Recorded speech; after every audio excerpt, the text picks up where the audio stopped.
Dios le bendiga, mis hermanos. Qué alegría volver a vernos a través de esta plataforma. Es un honor para mí desarrollar hoy este tema tan hermoso relacionado con la vida de nuestro Señor Jesucristo. Antes de iniciar la clase, vamos a leer las Santas Escrituras en el Evangelio según San Lucas, capítulo 11, versículo 27. Dice la palabra de Dios bajo la bendición del Padre, del Hijo y del Espíritu Santo. Amén. Dice, mientras él decía estas cosas, una mujer entre la multitud levantó la voz y le dijo, bienaventurado el vientre que te trajo y los senos que mamaste. Y él dijo, antes, bienaventurados los que oyen la palabra de Dios y la guardan. El tema de hoy está muy relacionado con la importancia de lo que es escuchar la palabra de Dios y permitir que esta palabra pueda entrar dentro de nuestros oídos y germinar la palabra de esperanza a través del oír o el escuchar. El escuchar la palabra de Dios. Vamos a orar. Padre, en el nombre de Jesús, te alabamos y te glorificamos. En esta hora, Señor, presento esta actividad, esta materia, la cual trata sobre tu vida, Señor. Gracias por todo lo que hiciste, por todo lo que implicó, oh Padre de la gloria, haber dado a tu Hijo un sacrificio para el rescate de lo que estaba perdido. Gracias, Señor, por todo lo que nos has permitido conocer a través de la historia humana, a través del hermoso Hijo que nos diste para salvarnos, para rescatarnos de nuestra condición de pecadores. Ahora, Dios mío, sabiendo el postrer estado que nos has permitido tener a través de la sangre de Cristo, te pido que nos laves, que nos purifiques, Dios mío, a través de esta sangre preciosa que fue la ofrenda que selló el nuevo pacto entre Dios y la humanidad.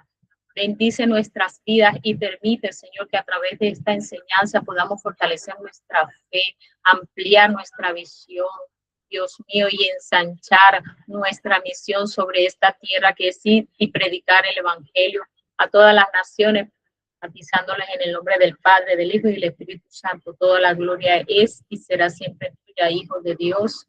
Recíbela porque a ti te pertenecen. Amén.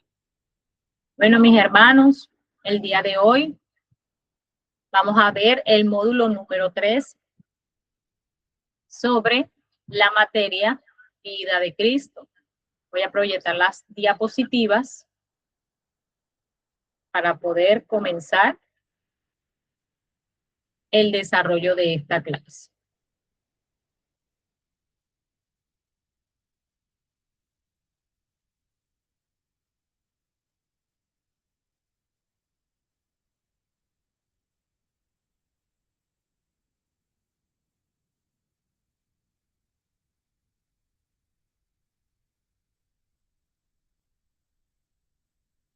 El módulo de hoy se llama El camino hacia el conflicto y la entrega.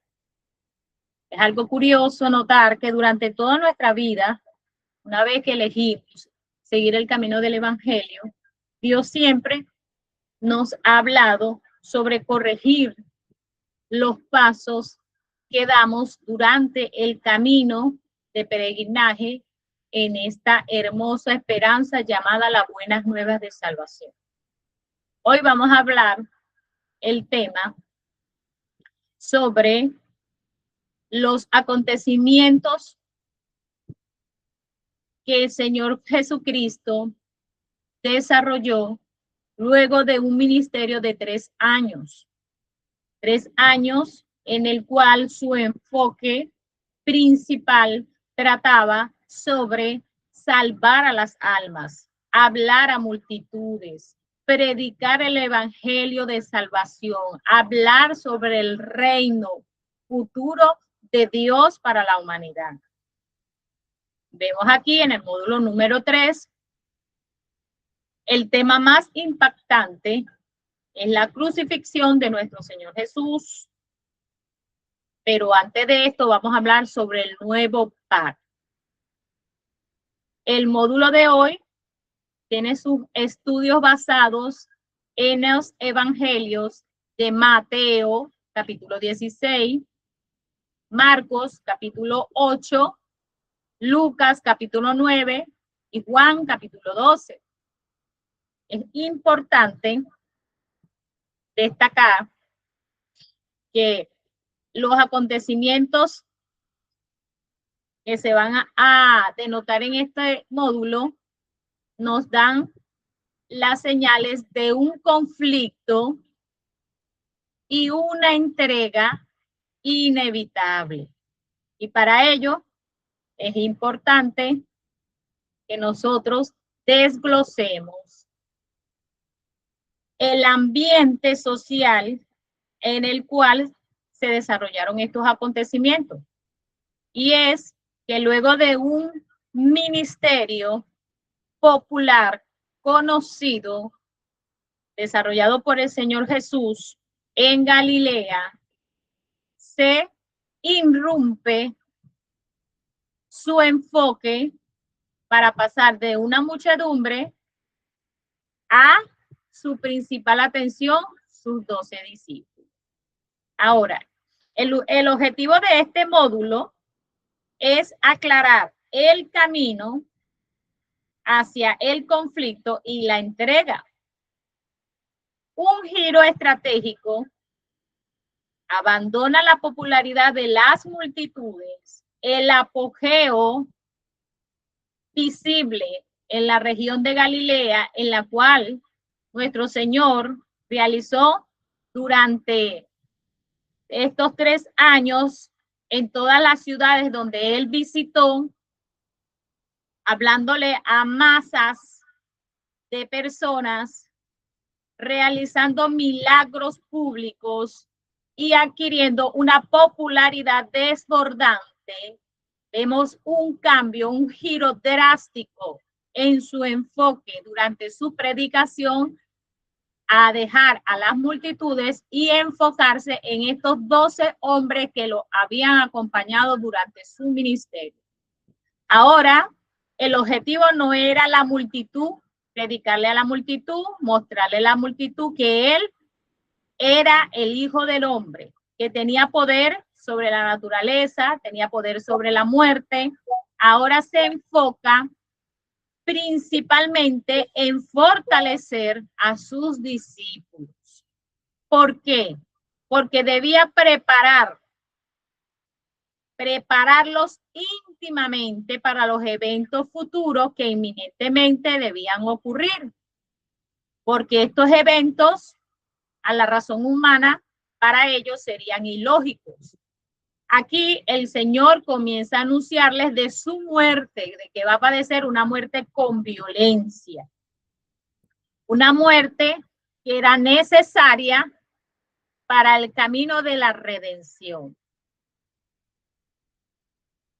En estos libros que les mencioné anteriormente, en estos capítulos de los evangelios sinópticos, estos textos marcan una bisagra definitiva en la historia. ¿Por qué? Porque ellas cuentan para que ellos puedan comprender todo lo que desencadenará sus palabras en pocos días. Durante este módulo se llama el momento decisivo porque hay que situarnos en ese contexto previo del ministerio de Galilea. Un ministerio que movió de manera fenomenal grandes cantidades de personas. Es decir, que había muchas multitudes que fueron testigos de los milagros públicos, que compartieron la popularidad desbordante del Señor. Es decir, que causó un apogeo apoteósico. Ahora, de llegar a este punto y cambiar, es decir, realizar un giro radical, aquella multitud se deja en un segundo plano y el Señor se enfoca, su principal atención es exclusivamente para sus discípulos, un trato íntimo. Así, deben prepararlos para un evento inminente que va a desafiar a ellos, a sus seguidores, toda lógica humana. El Señor les habla de su muerte inminente y no cualquier muerte, les habla de una muerte violenta. ¿En dónde? En la ciudad de Jerusalén. Esto les aclaraba que durante ese camino que él recorrió llegaba el último paso de su ministerio, la razón de su misión de venir acá a la tierra. Esa misión que era precisamente para que ellos entendieran que estaba ocurriendo una fricción histórica, pero también teológica. Ese giro drástico, porque se pasa de anunciar un reino que parecía estar a punto de instaurarse, pasa ahora a revelárseles que ese reino solamente puede conquistarse a través de la cruz, de una muerte violenta, y que además era la única vía para la redención de Israel. Entonces, mientras la ciudadanía lo aclamaba, esperando que viniera como un rey, como un militar regente que peleara contra el imperio que los tenía sometido, el Señor habla de otra vía para conquistar ese reino. Y no a través de la muerte de sus enemigos, sino a través de su propia muerte. Esto causa una fricción tan drástica porque no cumplía las expectativas ni para las masas ni para sus propios discípulos. Mientras el Señor les estaba hablando de una muerte, sus discípulos, contendían en conversaciones de cuál de ellos sería el más importante, por lo cual le sugerían al Señor que si ellos eran importantes, colocaran a Santiago a su derecha y a Juan a su izquierda. Aquí observamos, ¿verdad?, que no entendieron el mensaje del Señor. Por eso, el Señor, haciendo astucia de sus métodos de enseñanza, queriéndolos llevar al análisis de sus palabras, les hace una interrogante. Recordemos que en la clase pasada les hablé que uno de los métodos que el Señor utilizaba para enseñar era utilizando el método socrático, hoy día llamado así, socrático, que consiste en enseñar una respuesta que se le hacía a él, dando no la respuesta, sino una interrogante. Entonces el Señor les hace una interrogante. ¿Quién dicen los hombres que es el Hijo del Hombre? Bueno, esto es un cambio en el guión total. Un cambio que resultaba escandaloso en esa época. Y para empezar a desempacar este punto, la historia en los evangelios sinópticos nos hablan, ¿verdad?, de ese retiro privado que hizo el Señor con sus 12 discípulos. Ese retiro ocurrió en Cesarea de Filipo. Acá el Señor se aparta de la multitud, del conocimiento público, a un espacio privado solo con sus 12 discípulos. para hacerle una interrogante que marcaría un precedente entre lo que conocían de él antes y lo que conocerían después de ese momento. Ahora, lejos del ruido, lejos de la muchedumbre, el Señor los confronta. Vamos a ver si me conoce. ¿Quiénes dicen los hombres que es el Hijo del Hombre? A lo que ellos respondieron, de lo que habían escuchado de las multitudes, y le dicen, bueno, unos dicen que eres Juan el Bautista, otros dicen que eres Elías o algún profeta. Esto era lo que se escuchaba sobre el ministerio de Jesús en las calles. Bien, esta respuesta que algunos de los discípulos dieron fue una manera de responder respetuosamente, pero esta respuesta que ellos estaban dándole a su interrogante era insuficiente. ¿Qué quiero decir con esto? Que él les estaba preguntando lo que ellos habían escuchado de él, pero para que ellos también dieran su punto de vista de quién era el maestro con el cual habían convivido durante 3 años. A lo que esta interrogante surge una revelación de parte de Dios. Y es cuando el Espíritu Santo inspira a Pedro y él revela: tú eres el Cristo, el Hijo de Dios viviente. Esta confesión no es producto de una deducción teológica brillante, ni de un análisis político, sino una revelación otorgada directamente por la divinidad, y nada más y nada menos que a Pedro. Ahora, exactamente, esta pregunta era directa. Parece que casi que era como una encuesta de lo que ellos habían hecho para ver si habían entendido quién era el hombre que estaba frente a ellos. Por eso Jesús le dice, ¿quién dicen los hombres que es el Hijo del Hombre? Y la respuesta a esta pregunta refleja muy bien el pulso de lo que ellos habían escuchado en la calle. Pero él esperando, ¿verdad? Esa respuesta, surge la intervención divina del Espíritu Santo para abrir sus ojos espirituales.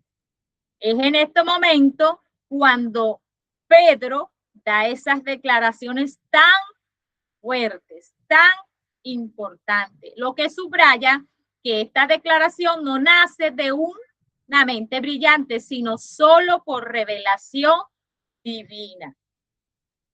Esto fue una revelación directamente de Dios para Pedro.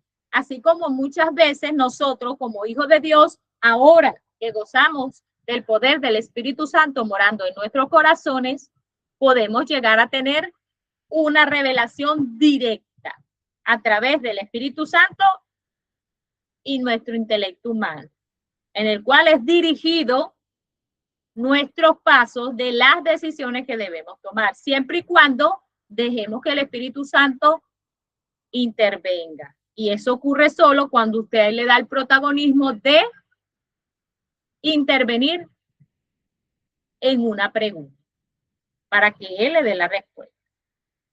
Ahora,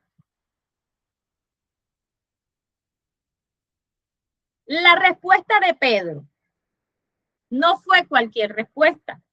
Les dije que esta respuesta marcaba un precedente de un antes y un después.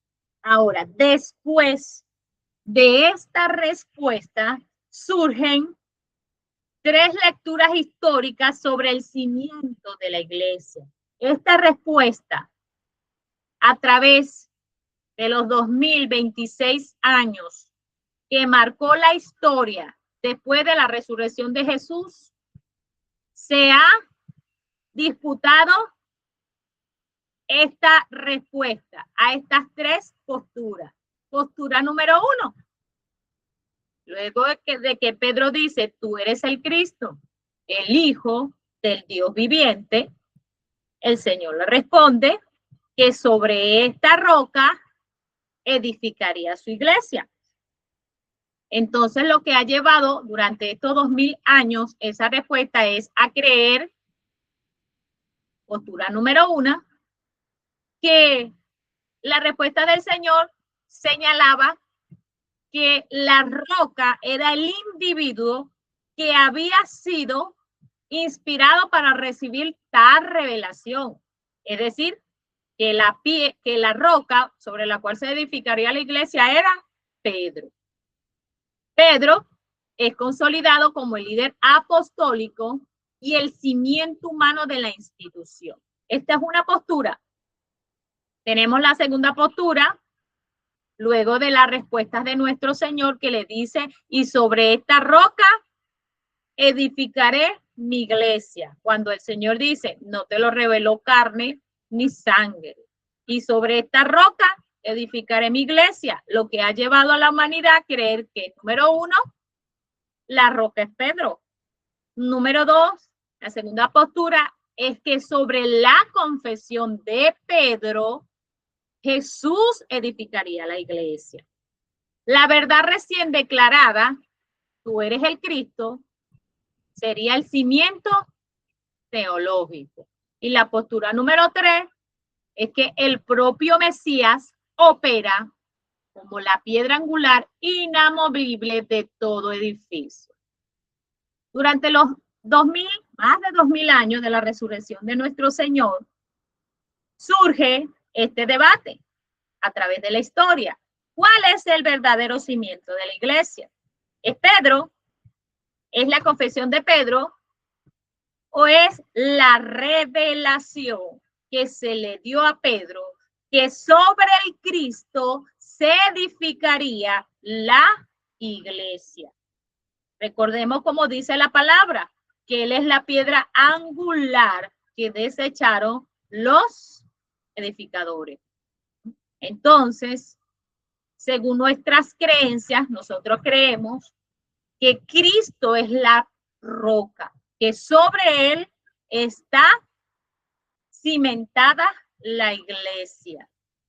Entonces, hablando de estas tres posturas lingüísticamente, el uso original del término kefa establece un juego de palabras directo e intencional entre el nombre de Pedro y la palabra roca.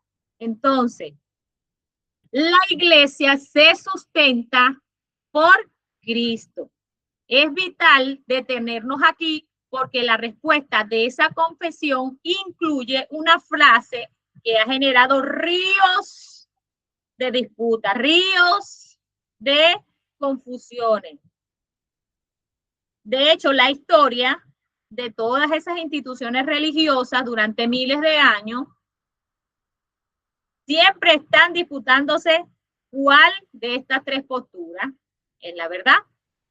Pero la promesa de Dios del nuevo pacto surge solo a través de la sangre de Cristo. Es decir, que la promesa de edificar la iglesia sobre esta roca debía abordar con totalidad, imparcialidad, para que surgieran estas notas.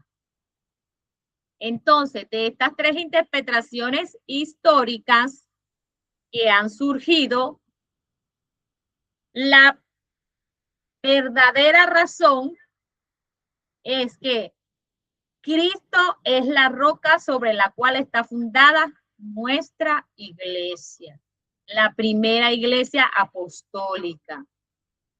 Él es la fuente de nuestra salvación. Entonces, el término utilizado, como se lo dije, fue kefa, roca, establece ese juego de palabras.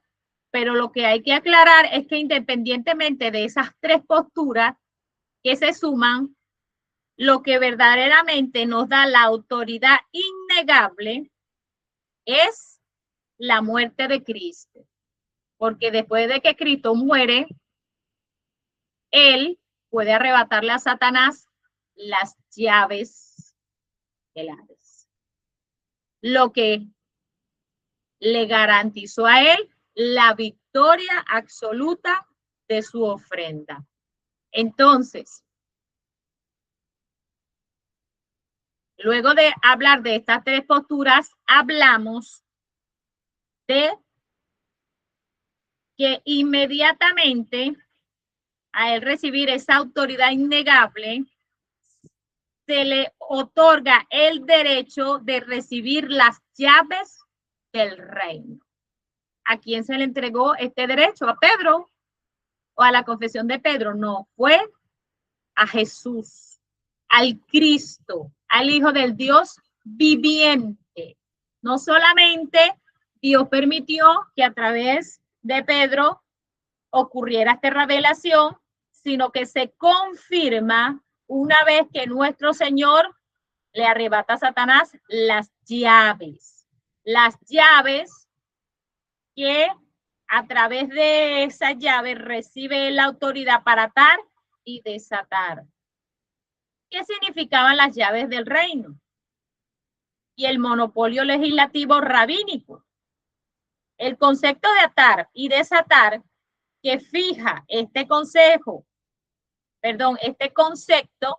de que se podía atar o desatar algo, para nosotros podría sonar como algo relacionado espiritualmente, pero no, para ese contexto cultural en ese tiempo era una forma de lenguaje jurídico.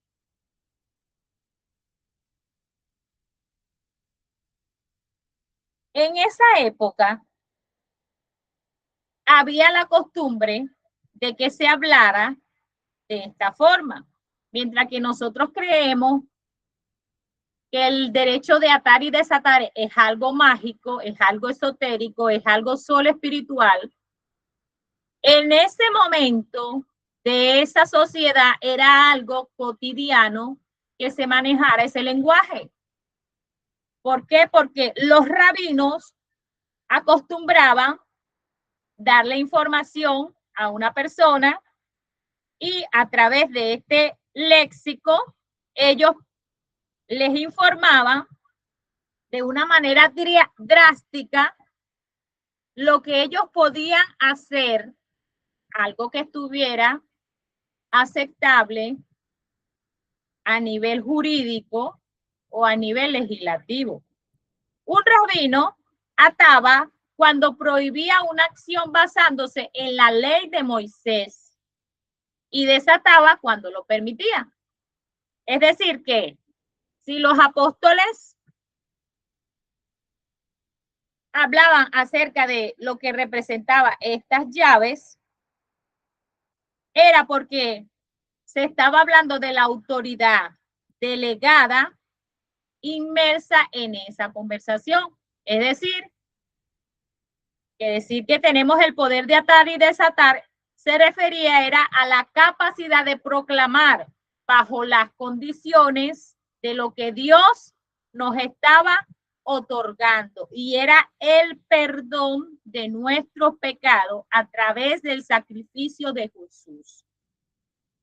Es decir, que lo que se está hablando aquí en estos términos es la autoridad para declarar los términos de entrada a este nuevo reino que Jesús estaba por inaugurar. Entonces, cuando acá la definición histórica de atar y desatar no era magia mística, era pura terminología jurídica y legislativa para el primer siglo. Pero para nosotros, en la actualidad, hace referencia de esa autoridad delegada a través del sacrificio de la sangre de Cristo para nuestra bendición. Es decir, que nosotros podemos atar, es decir, prohibimos o desatamos, permitimos. Y es lo que Dios nos quiere enseñar.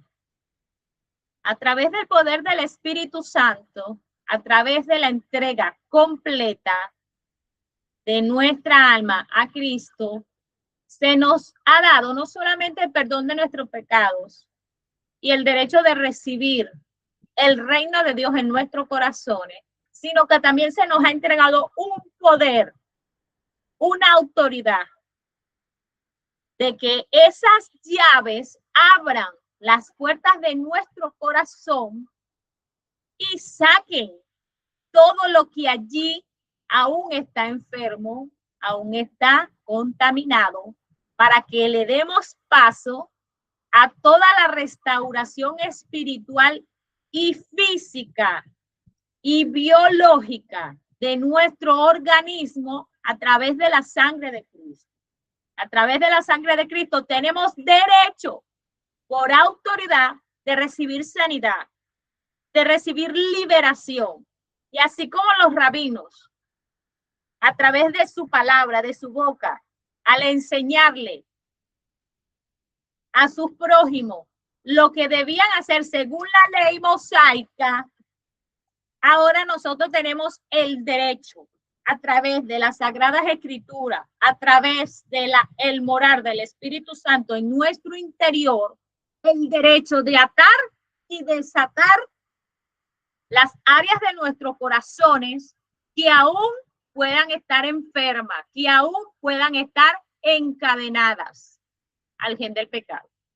Entonces, no solamente se declara que Jesús es la roca sobre la cual se edificaría la iglesia, sino que luego de su resurrección y a él arrebatarle las llaves a Satanás, nos libera espiritual, físicamente, de todo el daño que el pecado le ha ocasionado a la creación de Dios. Y que una vez que pasamos de creación a hijos de Dios, ahora tenemos también el poder espiritual. Entonces, esto nos señala del triunfo, de la posible, mejor dicho, de la futura inauguración de ese reino en el cual nosotros vamos a estar. Y que acá en la tierra estaremos practicando si hacemos uso de ese poder y esa autoridad legítima que Cristo nos compró. ¿Por qué? Porque Él tiene ahora la llave para permitirnos la libertad física y espiritual de nuestra condición humana. Así, pasamos a hablar sobre un Mesías crucificado. Era un oxímoron en el primer siglo. ¿Qué quiere decir esto?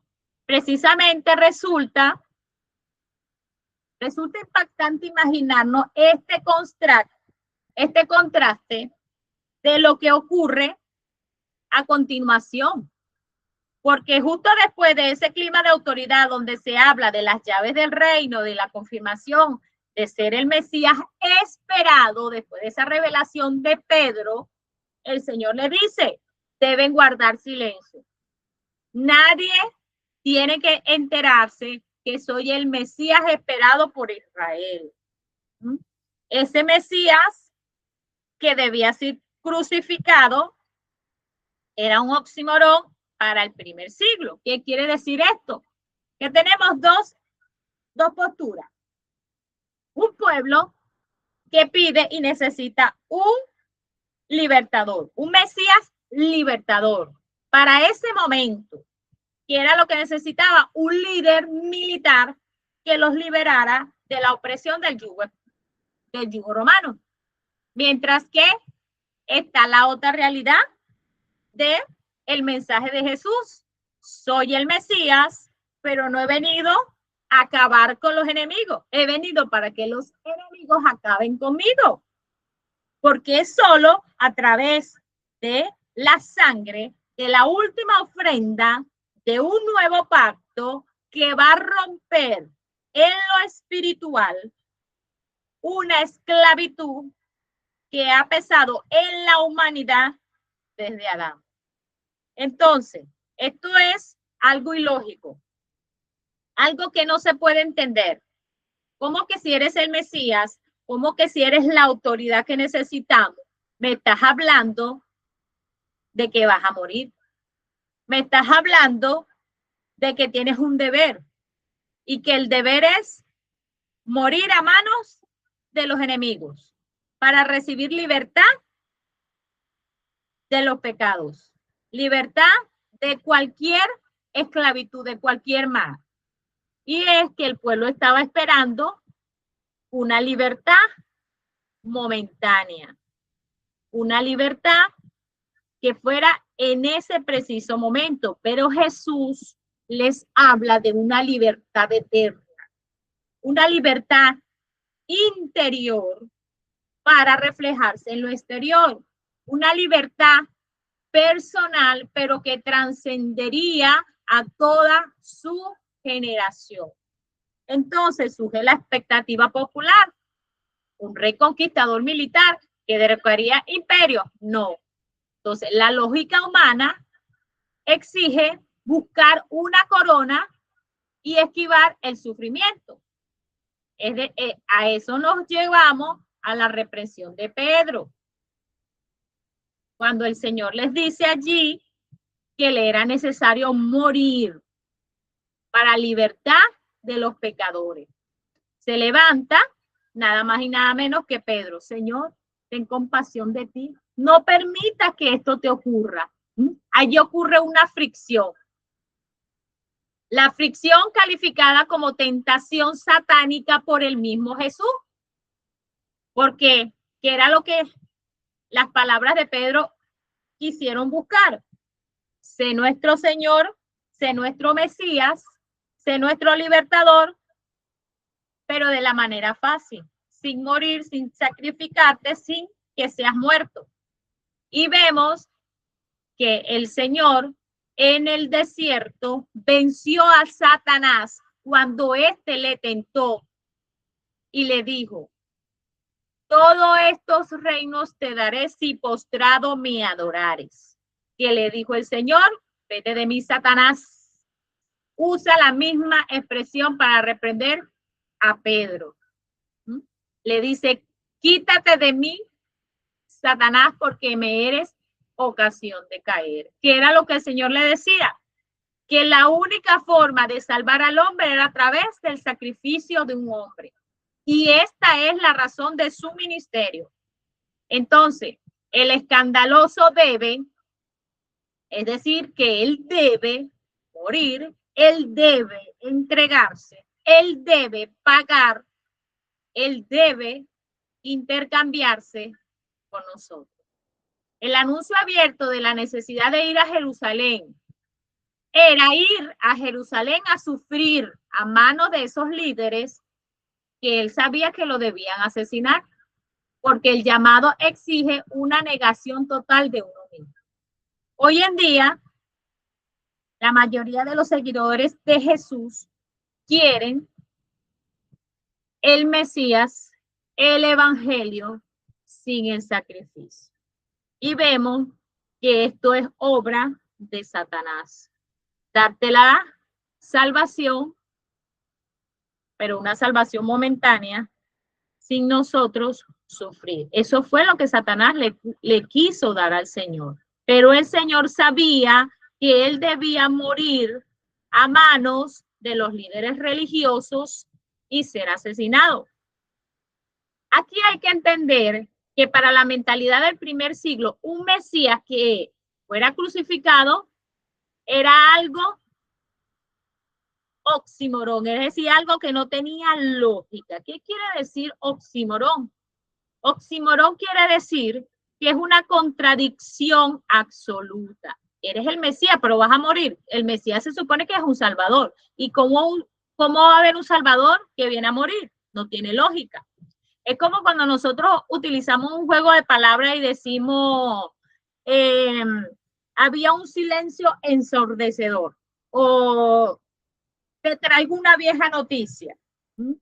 Es algo así, un juego de palabras que no tiene sentido alguno. Eso era lo que le estaba diciendo el Señor. Oye, surge la revelación de Pedro. Tú eres el Cristo, el Hijo del Dios viviente. Sí, soy el Hijo del Dios viviente, pero no pueden decir nada. ¿Por qué? Porque yo debo ir a morir. ¿Cómo que vas a morir si eres el Mesías esperado? Sí, debo morir. Debo morir para que ustedes sean salvos. Entonces era todo lo contrario de lo que la lógica humana esperaba. La lógica humana esperaba era un rey conquistador, no un siervo sufriente.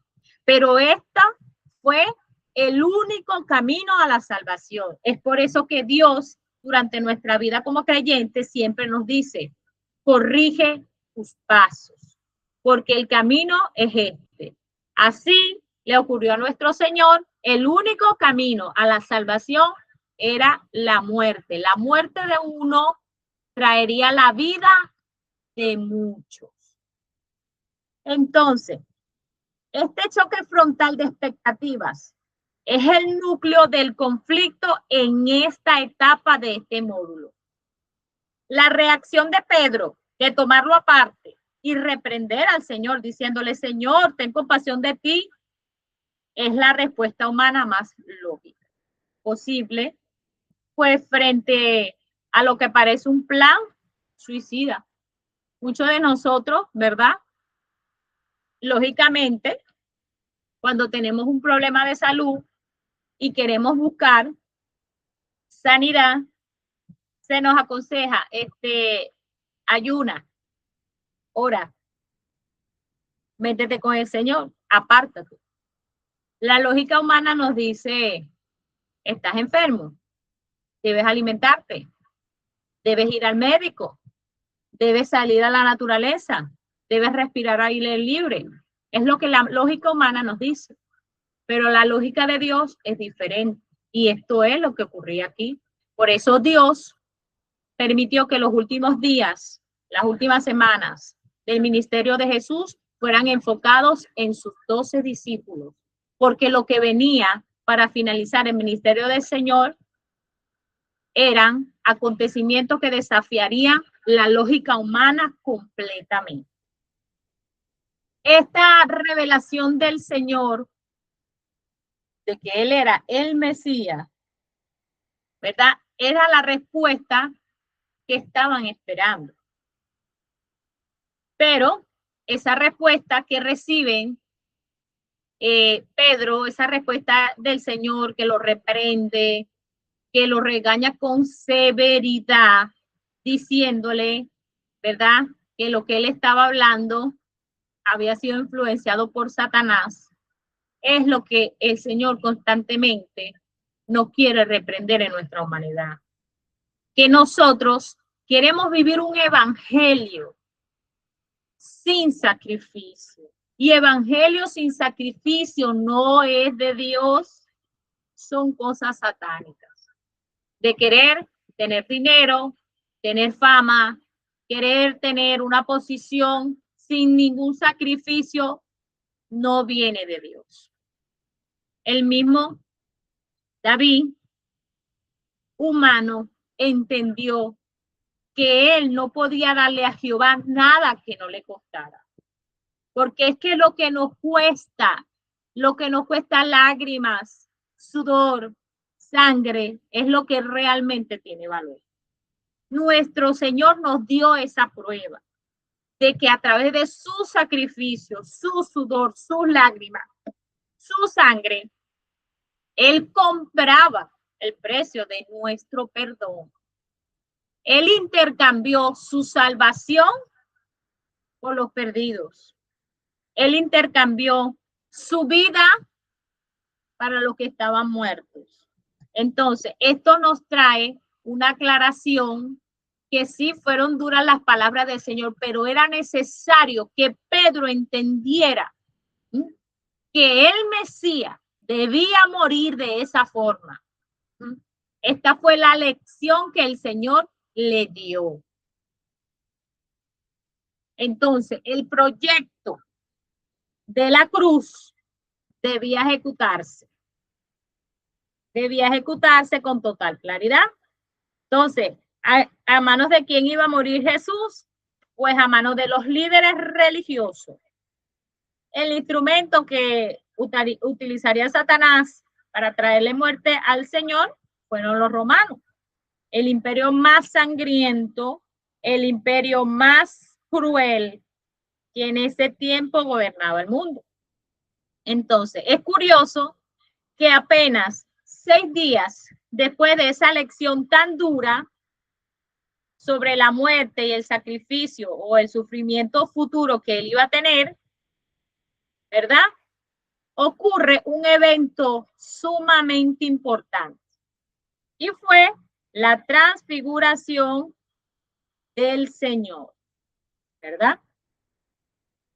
Allá en lo alto de un monte, la apariencia física de Jesús cambia. La ropa de Jesús resplandece. Parece un contraste deliberado, pero realmente ocurrió. Un levantamiento del velo revela un nuevo orden jerárquico. ¿Qué pasa? Vemos aquí, vamos a hablar de ese momento cuando se aparecen Moisés y Elías frente a Jesús. Esto fue un anticipo visual de la gloria futura, lo que teológicamente se denomina la parusia o la segunda venida de Cristo. Así como Jesús se transfiguró revelando su divinidad, porque recordemos que aún allí no había muerto, estaba en carne, era un hombre, 100% hombre, pero era Dios, 100% Dios. Aunque la forma correcta de decirlo es que Jesús era completamente hombre y completamente Dios. Tenía dos naturalezas y la tuvo desde el momento de su concepción, porque él no fue un hombre que se convirtió en Dios, fue Dios convirtiéndose en hombre para hacerse semejante a nosotros, sufriendo y padeciendo toda necesidad, toda dificultad en la carne. Su sacrificio trascendería por toda la generación. Entonces, esa transfiguración, les dije que fue un anticipo de su futura gloria, ¿ok? Así tal cual como lo vieron sus discípulos en ese momento que resplandecía la gloria, la divinidad en él, así le verán los habitantes de la tierra cuando descienda en su segunda venida a gobernar ahora como ese rey militar que ahora sí va a destruir a sus enemigos, que ahora sí va a hacer valer la autoridad divina de Dios sobre este planeta Tierra.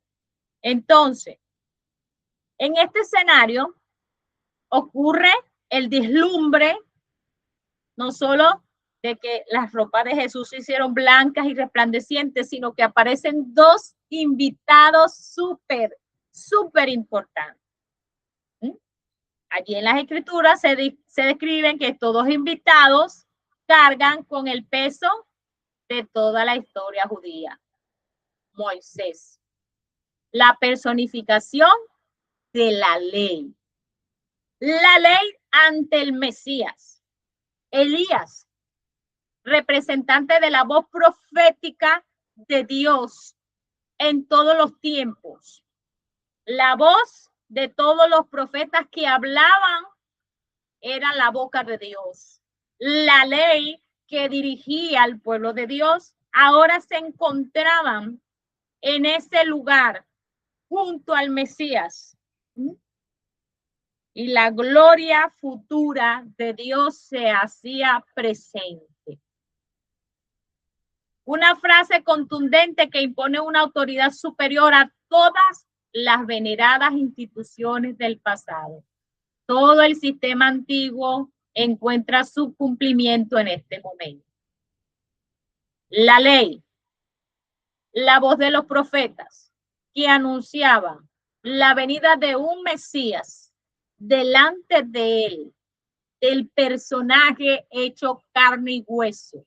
Ya no era una profecía, ya no era la ley escrita, era la carne del Mesías viviente, que no venía a hablar de la ley escrita en tabla, en piedra, sino en carne humana, para enseñarnos que la palabra de Dios debe estar escrita en nuestros corazones.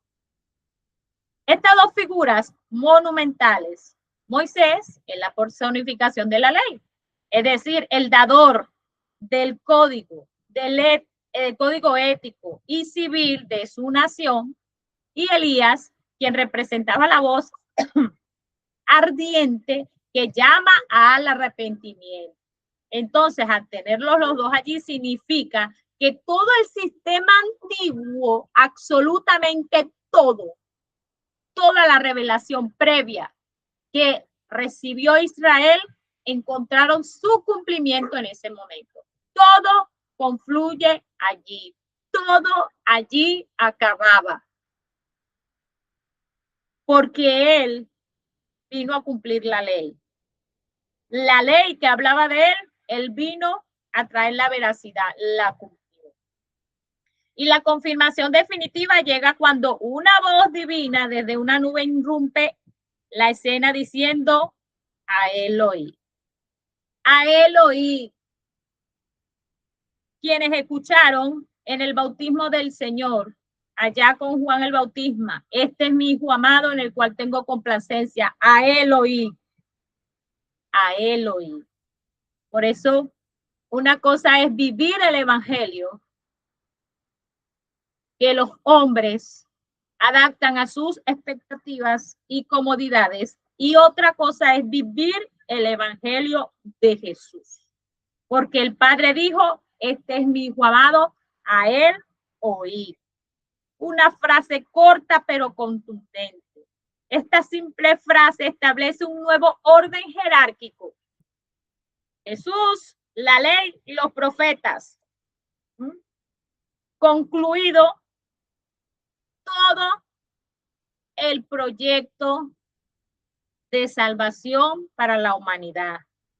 La ley, los profetas, el Mesías, interviniendo en la historia humana para dar paso al verdadero reino de Dios en el corazón de la humanidad. Gloria a Dios por esto. La autoridad presente es ahora superior e impone un estándar que va a trascender incluso a través de las veneradas instituciones de la ley de los profetas que estaban acostumbrados todo Israel, sus 12 discípulos. Delante de sus ojos se abre el velo futuro de la gloria de Dios. Con esta validación, ¿verdad?, de que Jesús es el Mesías, de que Jesús está dando sus últimos detalles de la finalidad de su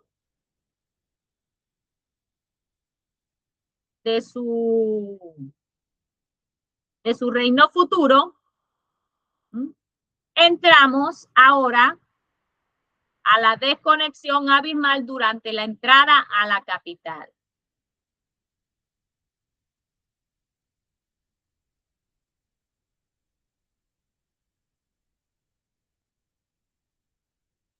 Y así llegamos a los acontecimientos presentes,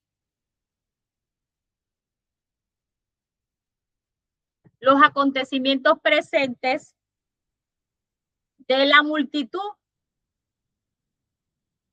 Gloria a Dios por eso. Acá dice: la desconexión abismal durante la entrada a la capital. La multitud, buscando soberanía, gritaban: sálvanos ahora, Hosana, Hijo del Altísimo. Así aclamaban cuando Jesús entró a la ciudad de Jerusalén, no montado en un corcel, no con intenciones de guerra, sino el humilde siervo montado en un pollino, anunciando con esto el cumplimiento de la profecía de Zacarías, capítulo 9, versículo 9. Ellos, anhelando un libertador político, un general militar que rompa el yugo que los asfixiaba del Imperio Romano. Ahora entra el Mesías declarando paz, trayendo el cumplimiento de esa profecía narrada en Zacarías y mostrando que su misión es la liberación espiritual y la redención del pecado, no una revuelta del cuerpo. Este contexto histórico en Jerusalén es una alerta máxima por la Pascua.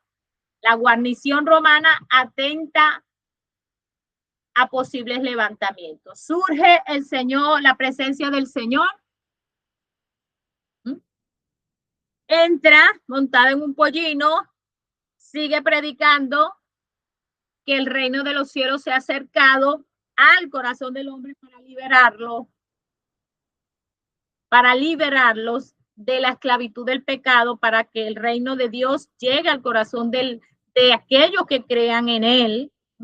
Pero también sigue aclarando que la única forma de traer liberación era a través de esa muerte de la cruz. A pesar de todo esto, los discípulos, el Señor aún estaba enfocado en ello.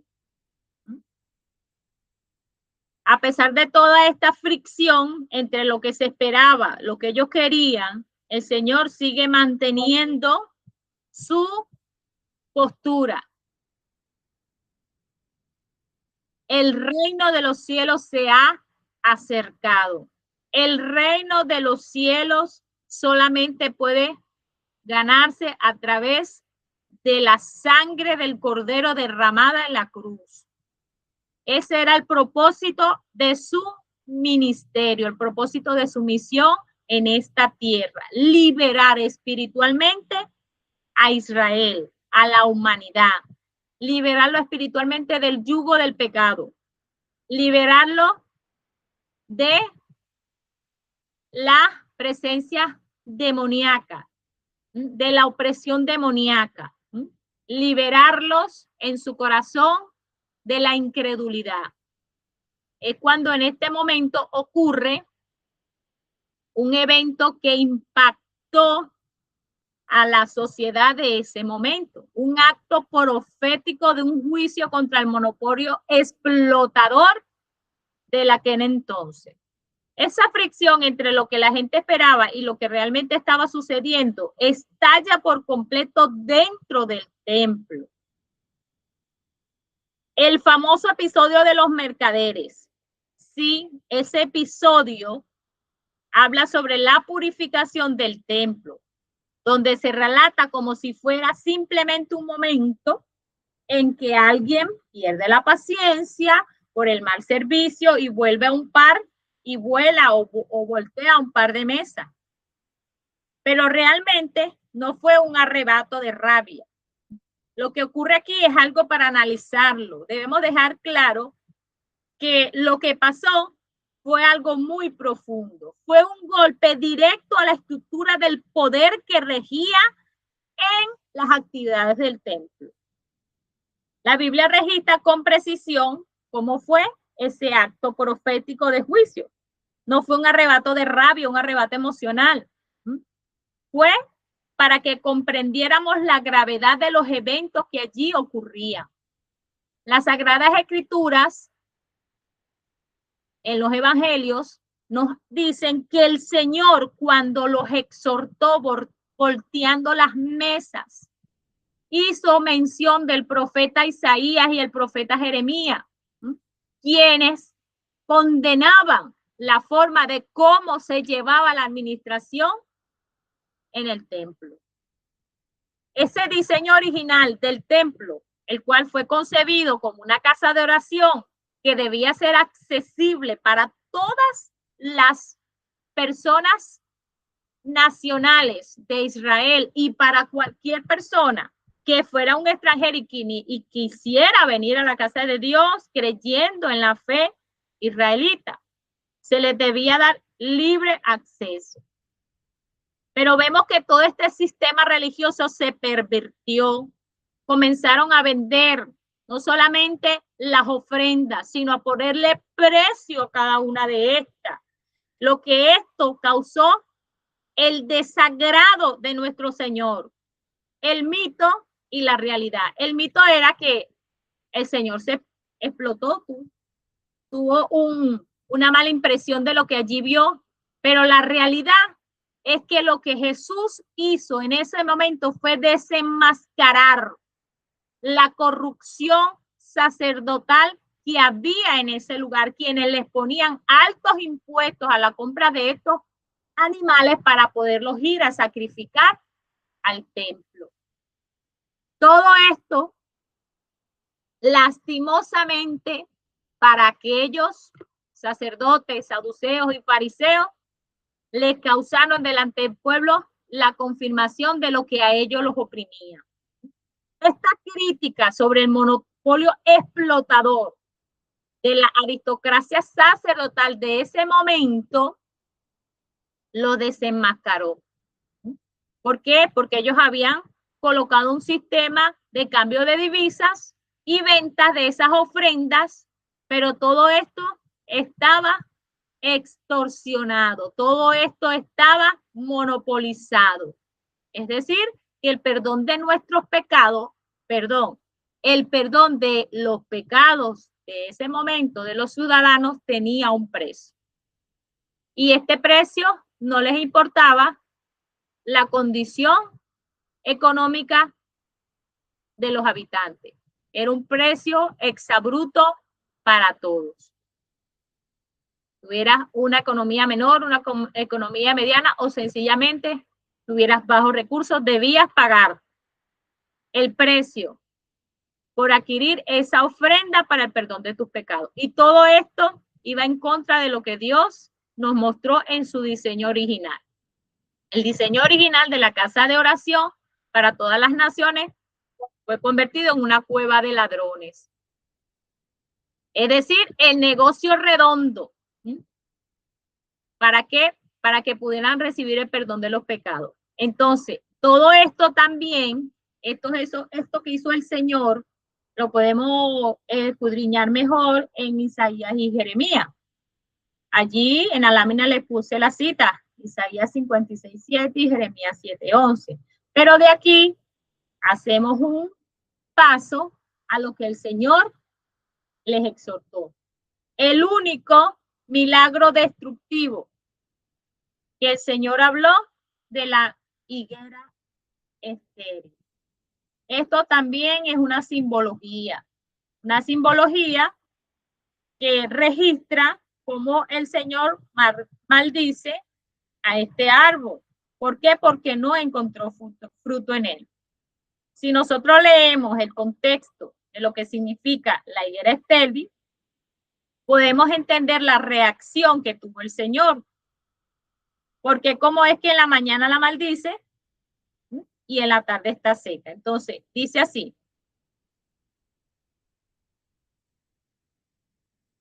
Las hojas que cubrían esa higuera eran un simbolismo de la fe sacerdotal de los fariseos y los saduceos. Es decir, que tenían apariencia de piedad. El árbol estaba vestido de hojas, lo cual simbolizaba que un árbol lleno de hojas debía tener fruto porque estaba frondoso, es un árbol maduro que había alcanzado su edad adecuada para dar fruto. Pero vemos que el Señor buscó en el árbol y no halló ni fruto. Esto es un símbolo profético a través de la higuera que representaba históricamente a la nación de Israel.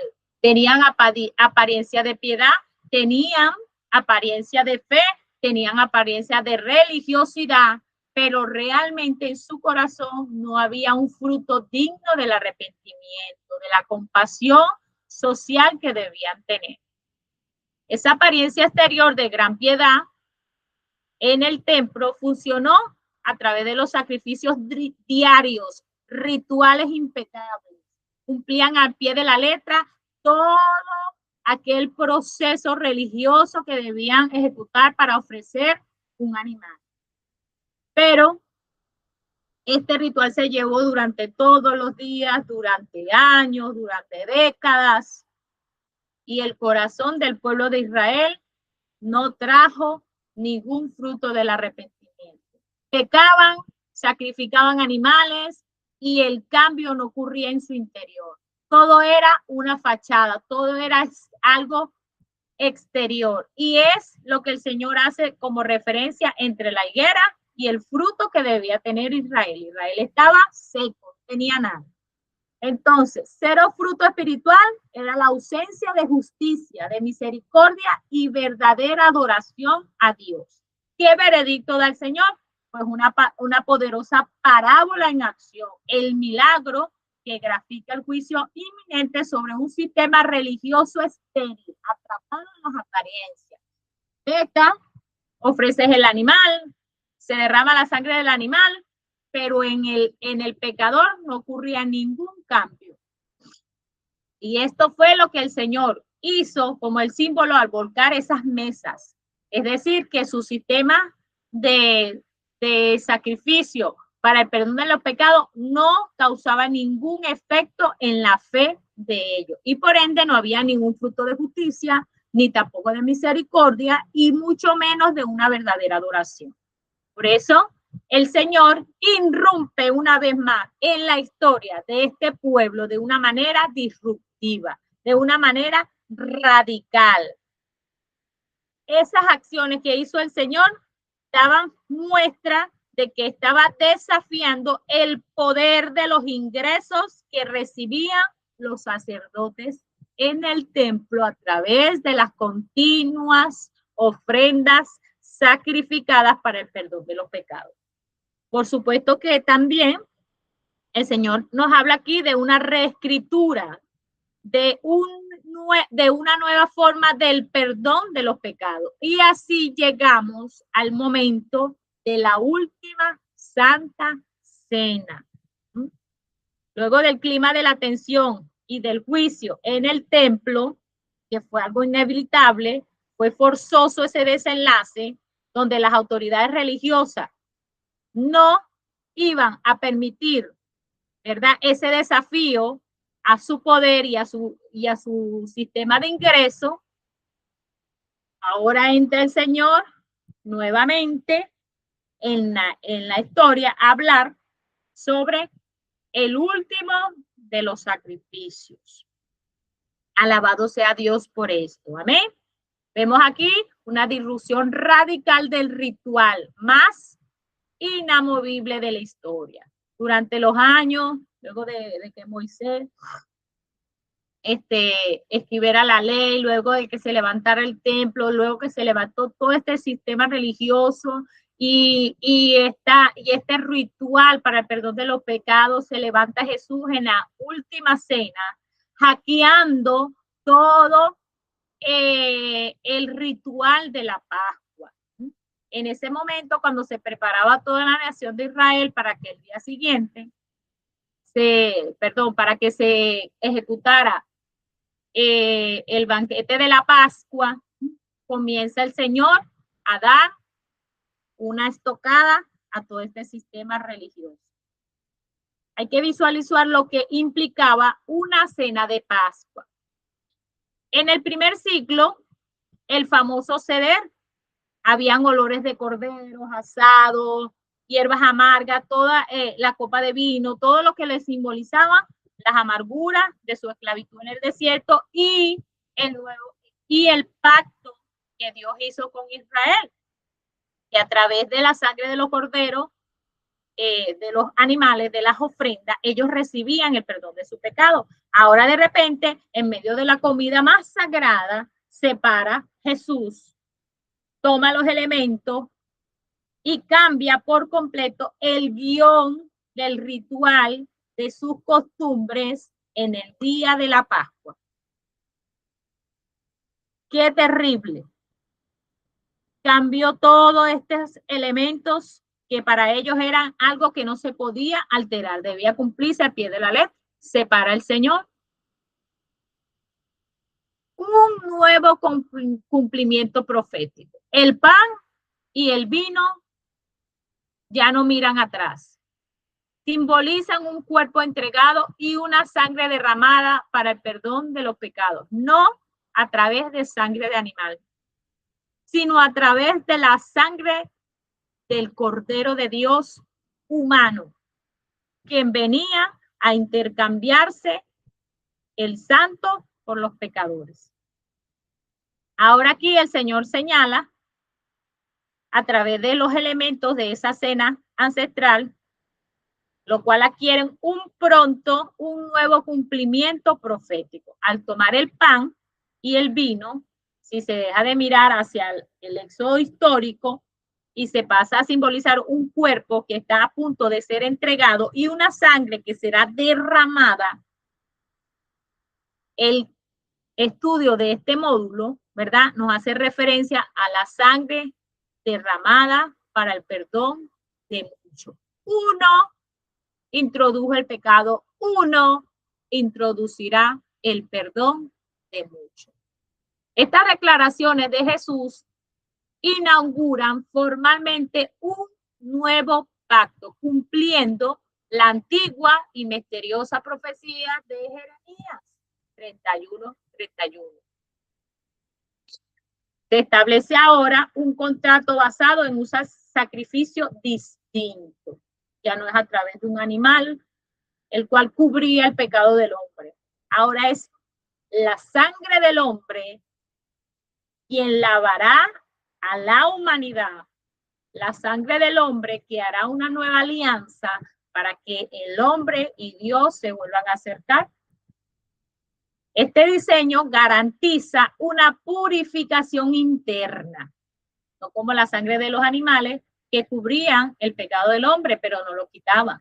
Ahora la sangre de este Hijo de Dios, este último Cordero, tiene el poder, tiene la autoridad de limpiar internamente y garantizando la llegada del Espíritu Santo a nuestras vidas. Esto es algo maravilloso. Esto es algo que nos hace tener el desglose comparativo entre lo antiguo y lo nuevo, pero es la clave para entender la diferencia.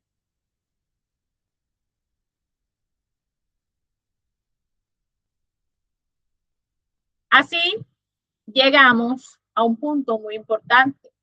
Ahora vamos a visualizar los puntos entre ambos pactos, el pacto del Antiguo Testamento y el pacto del Nuevo Testamento.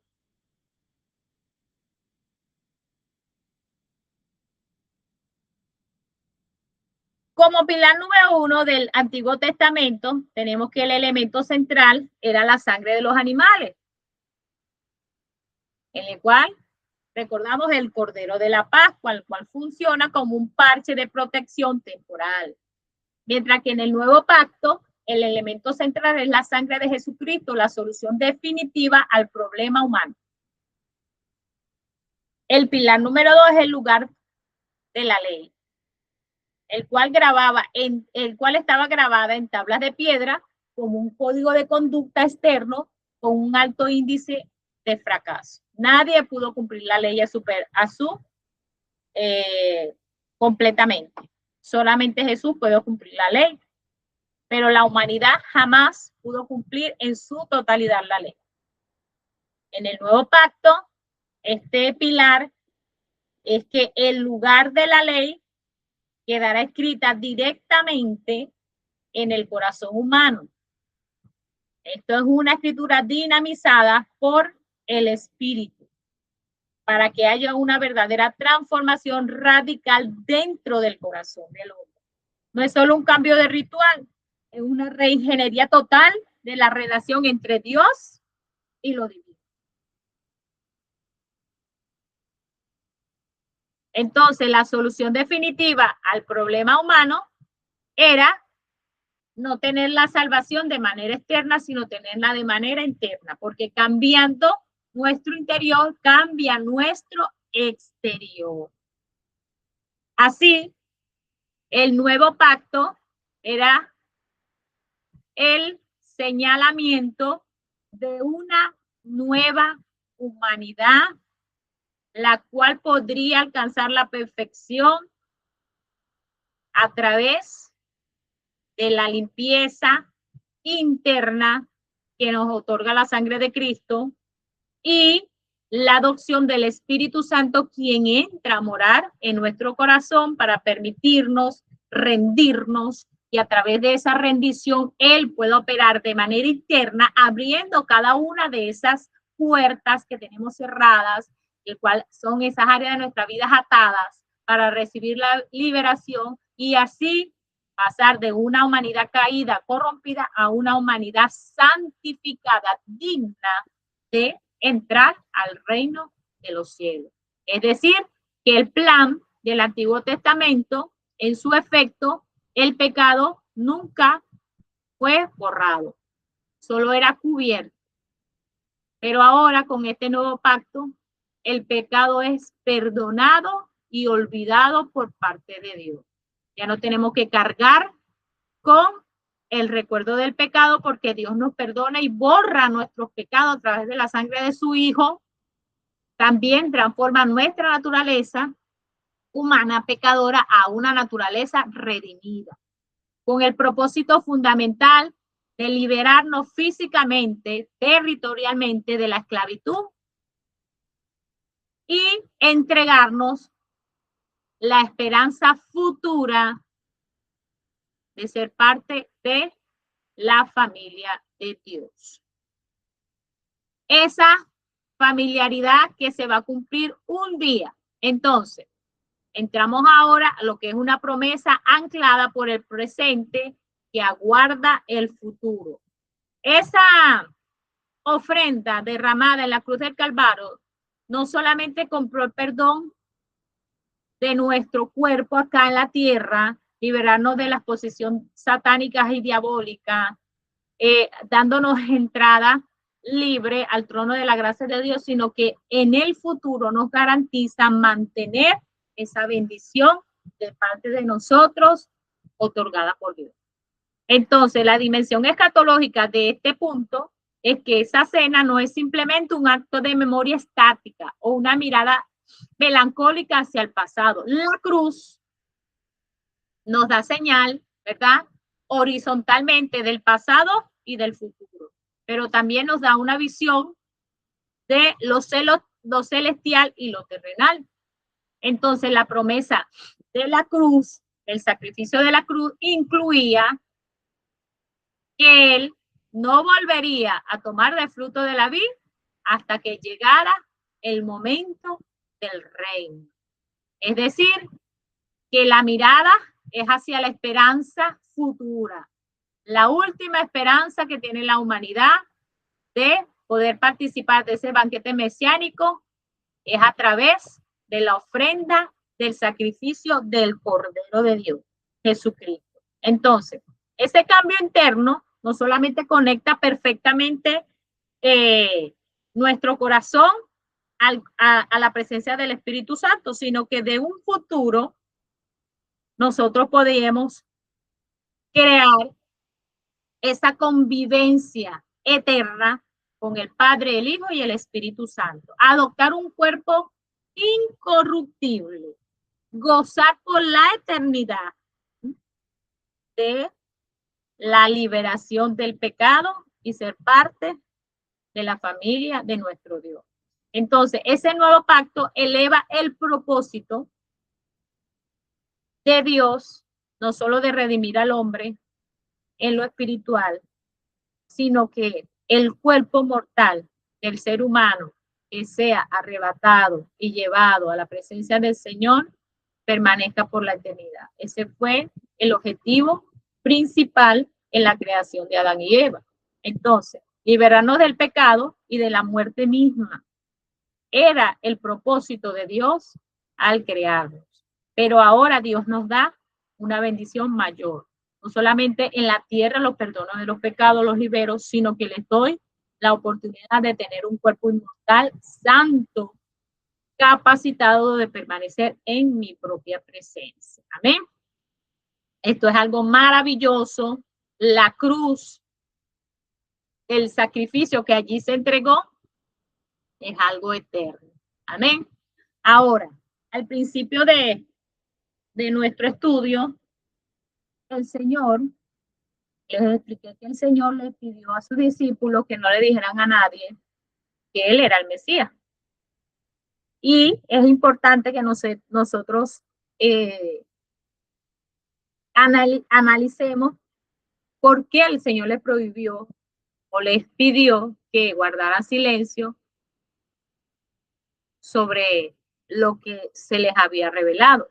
Entonces, es importante que nosotros entendamos que esta figura de que la roca, sobre la roca edificaré mi iglesia, ¿verdad? Hace mención a que encima de la roca, encima de Cristo, pueden estar de pie todas estas casas, todos los que separen firme esa roca. No solamente es la iglesia, sino todo aquel que forma parte de la iglesia, todo aquel que es llamado a salir del mundo y que se coloca sobre la roca y permanece fiel y firme a su mensaje, es el que es llamado la iglesia. Sobre esa revelación, Él es el Cristo, Él es el Hijo del Dios viviente. Sobre Él permanecerá firme todo lo que crean. Entonces, al Señor decirles que guardaran silencio, era porque Jesús les pidió a sus discípulos que al guardar ese mensaje absoluto, la sociedad no estaba preparada para los resultados que iban a acontecer. Era necesario que ellos creyeran en el Mesías al verlo resucitado. Entonces, la sociedad lo veía como un hombre que tenía poderes, que podía acabar con el sufrimiento momentáneo de la opresión de los romanos. Pero Jesús quería que lo vieran como el Mesías, que no solamente podía vencer a los romanos que eran humanos, sino que la misma muerte fue vencida por él. Entonces, la victoria final requería, ¿verdad?, que a través de su sufrimiento él venciera todo lo que tuviera nombre por enemigo. Hombre, enemigo, creencias humanas, las fuerzas del mal, todo fue vencido. Y a través de esto también es importante que nosotros analicemos, ¿verdad?, qué áreas de nuestra vida, porque si Él es el Cristo, si Él resucitó, si Él nos ha entregado la salvación, si Él tiene las llaves del imperio de la muerte, Él tiene las llaves para abrir cualquier puerta de nuestro corazón, porque hoy en día muchos no han permitido que Él libere las áreas de su corazón que aún están atadas. Entonces, esta pregunta es muy importante. Debemos nosotros examinar qué áreas de nuestra propia voluntad o de nuestras ambiciones personales aún se resisten a someterse a esa roca de autoridad. Si usted es hijo de Dios, párese sobre la roca. Y si usted está sobre la roca, ríndase sobre la roca, para que la roca, el poder transformador de la roca de Cristo, ordene sus pasos, controle su camino. Amén. Entonces, es doloroso hoy en día ver cómo personas quieren seguir el evangelio, pero un evangelio sin sacrificio, un evangelio sin dolor, un evangelio sin necesidad. Y no se trata de que ser cristiano, ser evangélico, obligatoriamente me lleve por el camino del sufrimiento. Se trata de que queremos vivir un evangelio diferente al que vivió Cristo. Y Cristo entendió que solamente la salvación era a través de la entrega. Y es lo que es el mensaje del evangelio, unas buenas nuevas. Debemos pararnos sobre la brecha, debemos pararnos sobre la roca. Invitar a Cristo a ser el Señor y Salvador para que ese poder y esa liberación absoluta no solamente ocurra en nuestro corazón, sino que a través de nosotros se proyecta a la sociedad. Entonces, es fascinante todo este tema, porque el principio del mensaje es el título, el camino hacia el conflicto y la entrega. El conflicto es rendirnos al Señor. Así vivimos los cristianos en un constante conflicto. El Señor quiere que yo vaya a trabajar en su obra, pero tengo un conflicto interno. Quiero trabajar para Él, pero no quiero someterme a otro, no quiero dejar que Él controle mi vida. Yo quiero seguir tomando mis propias decisiones. Yo escucho la palabra, pero la palabra no puede entrar en mi oído porque yo lo bloqueo. ¿Por qué lo bloqueo? Al no entregar mi voluntad. Entonces, según todo este módulo, si no hay entrega, no hay sacrificio válido para la liberación de nuestras almas. Ya Cristo hizo todo, solo nosotros debemos que rendirnos a Él, entregarnos a Él y ocurrirá el milagro de la redención. Vamos a orar. Padre, en el nombre de Jesús, gracias te doy, Señor, por este tema tan hermoso, donde he comprendido, Dios mío, que tu palabra debe entrar en mi oído y que solamente puede darse a conocer que tu palabra ha sido escuchada, que tu palabra ha sido oída cuando yo dedico mi tiempo a ejecutar tu voluntad. Solamente puedo entender que soy una verdadera hija de Dios cuando escucho tu palabra y esa palabra puede entrar en mi oído y transformar mi interior. Es aquí cuando nuevamente soy transformada en una hija de Dios. Es decir, que tú me procreaste en el momento de que tu palabra entró a mí y me dio vida. Allí volví a ser procreada por mi Dios. Ya no soy una naturaleza carnal y muerta, sino una naturaleza viva y espiritual para obedecerte. Señor, bendice la vida de mis hermanos a través del estudio de este módulo y síguete glorificando en nuestras vidas. Recibe la gloria y la honra porque a ti te pertenece. Gracias, Padre. Te doy en el nombre de Jesús. Has sido bueno. Gracias por tu misericordia. Amén.